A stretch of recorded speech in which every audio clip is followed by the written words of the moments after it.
সম্প্রতি এক পরিযায়ী শ্রমিকের মৃত্যুকে কেন্দ্র করে রণক্ষেত্র হয়ে উঠেছিল মুর্শিদাবাদের বেলডাঙ্গা। এবার সেই অশান্তির তদন্তের সরাসরি নামল এনআইএ। দিল্লির সবুজ সংকেত মিলতেই শনিবার বেলডাঙ্গায় পৌঁছায় আধিকারিকদের একটি বিশেষ দল। ঝাড়খণ্ডে বেলডাঙ্গার বাসিন্দা আলাউদ্দিন শেখের রহস্য মৃত্যুর খবর এলাকায় পৌঁছাতেই অগ্নিগর্ভ হয়ে উঠেছিল পরিস্থিতি। জাতীয় সড়ক অবরোধ থেকে রেল রোকো বিক্ষোভের নামে চলছিল নজিরবিহীন তাণ্ডব। সোনাক্ষী, মশলা কোথায়?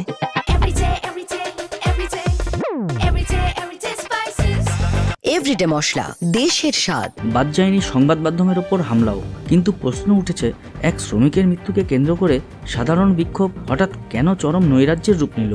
রাজ্য পুলিশ ইতিমধ্যে এক মিম নেতা সহ বেশ কয়েকজনকে গ্রেপ্তার করেছে।